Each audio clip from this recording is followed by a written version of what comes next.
Olá pessoal, nesse vídeo eu quero continuar a apresentação sobre multiplexadores e demultiplexadores. Suponha que um projeto sobre aquecedor de água esteja terminado e entregue, mas o cliente inesperadamente decide que é preciso acrescentar um alarme sonoro para sinalizar um possível mau funcionamento do sensor de 95 graus. Essa alteração inesperada no projeto pode ser contornada com o multiplexador 74LS151. Nas entradas A, B e C do multiplexador, nós ligamos os sensores T97, T95 e N, e nas posições 1 e 5, correspondentes às entradas D1 e D5 do multiplexador,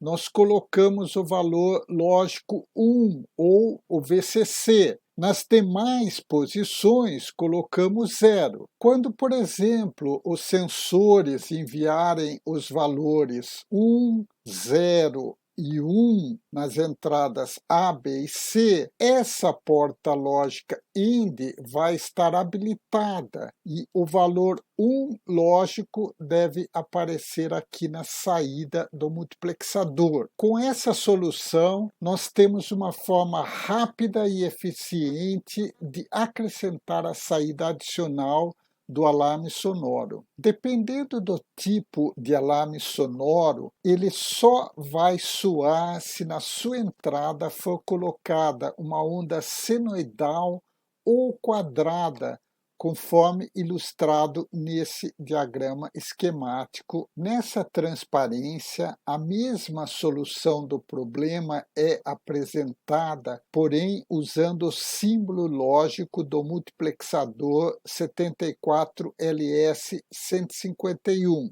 Nessa representação, fica mais evidente como que a solução de implementação de uma tabela lógica usando um multiplexador utiliza apenas a expressão booleana da tabela, sem simplificar, ou seja, basta observar as posições em que a saída é 1 e colocar o VCC na entrada do multiplexador. Nas outras posições colocamos zeros, e as entradas correspondentes às variáveis booleanas colocamos na entrada de seleção do MUX. Uma alternativa mais simples ainda para que o alarme sonoro soe seria colocar essa onda quadrada aqui no lugar do VCC, como ilustra a seguinte transparência. Nessa solução, as entradas 1 e 5 vão se propagar para a saída na forma de uma onda quadrada. Se uma tabela verdade tiver 16 saídas, ela poderia ser implementada com 2 multiplexadores de 8 entradas de dados, ou seja, o primeiro multiplexador ficaria responsável pelos dados de D0 até D7, e o segundo multiplexador ficaria responsável pelos dados D8 até D15, sendo que a entrada de endereços mais significativa, no nosso caso essa coluna A, ficaria ligada no enable dos circuitos integrados, como se mostra nessa solução. Nesse caso, temos 2 multiplexadores. As entradas S0, S1 e S2 são comuns aos 2 multiplexadores. A entrada S3 é que vai decidir qual dos 2 multiplexadores vai estar ativo em determinado momento. Geralmente, o enable é uma entrada ativa em nível 0. Portanto, quando S3 for 0, o multiplexador da esquerda estaria ativo e o multiplexador da direita estaria inativo. Uma característica interessante do 74LS 151 é que ele tem duas saídas, uma saída normal e uma saída negada. Se utilizarmos a saída negada, podemos usar no lugar de uma porta OR negativa, ou seja, uma porta NAND. Em termos práticos, os resultados são exatamente os mesmos. Quando S3 for 0, o multiplexador da esquerda avalia as suas entradas e produz uma saída válida, enquanto que o Y barrado do multiplexador da direita será igual a 1. Quando S3 assumir o valor 1, o multiplexador da direita vai avaliar as suas entradas e produzir uma saída válida, enquanto o multiplexador da esquerda vai ter Y barrado igual a 1. A expressão booleana de nossa tabela verdade com 16 saídas é essa mostrada aqui. Nas posições D7, D11, D13, D14 e D15, temos que colocar 5 volts. Nas demais entradas, colocamos 0 volts. Quando as entradas A, B, C, D variarem, essa expressão booleana estará sendo implementada por esses dois multiplexadores. Em vez de utilizar dois multiplexadores, existe um método mais interessante de implementar a tabela verdade de 16 linhas usando-se um único multiplexador de 8 entradas. A técnica consiste em usar uma das colunas de entrada não como entrada de seleção, e sim como dados. É feita uma comparação entre a coluna D e a coluna Y, de tal forma que Y vai ser expresso ou como 0, ou como 1, ou como D, ou como D barrado.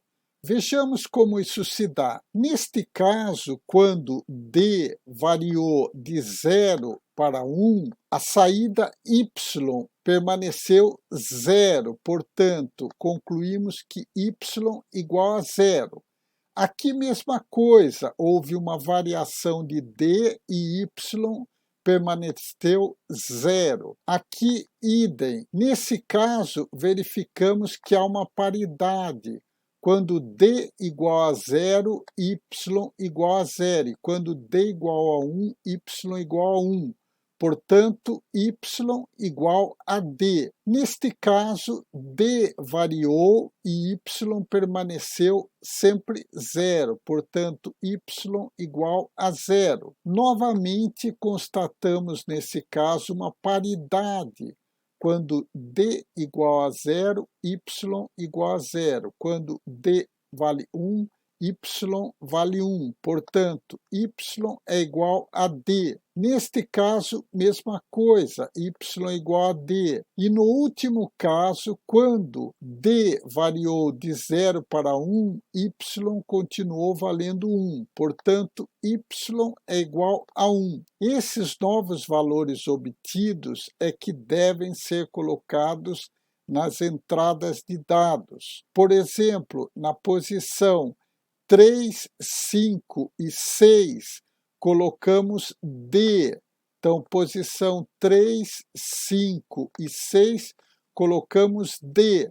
Na posição 7, colocamos o valor lógico 1, ou seja, 5 volts. E nas demais posições, colocamos 0 volts. Conseguimos implementar uma tabela de 16 linhas com apenas um multiplexador de 8 entradas. Um demultiplexador pode ser usado para substituir as diversas combinações das variáveis de entrada de uma tabela, mas nessa implementação as saídas devem ser implementadas com portas lógicas adicionais. Essa aplicação é útil no caso de o circuito ter várias saídas. Esse é o diagrama esquemático do DeMUX 74138. Esse DeMUX possui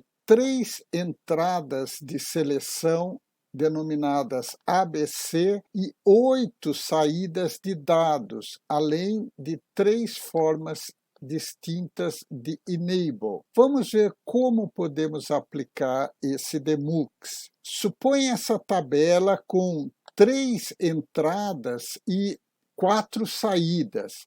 As entradas são os sensores N, T95 e T97. As saídas seriam V, A, L e B. As saídas, nesse caso, precisam ser implementadas com portas lógicas adicionais. Vamos ver alguns dos casos. A saída L, por exemplo, ela só vai ser ativada nessa situação em que as entradas forem 1, 1, 0, ou seja, essa saída não precisou de uma porta lógica adicional, porque temos aqui essa condição 1, 1, 0. Já a saída B, ela vai ser ativada em duas situações, 0, 0, 1 e 1, 0, 1. Portanto, precisamos de uma porta OR para fazer a soma booleana dessas duas situações. A saída A, igualmente, tem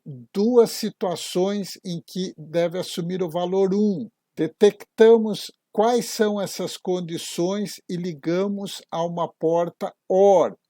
E a saída V possui 3 situações em que ela assume o valor 1. Portanto, ligamos esses 3 casos. Como dito anteriormente, um DeMUX é útil para circuitos com várias saídas, mas as saídas devem ser implementadas com portas lógicas adicionais.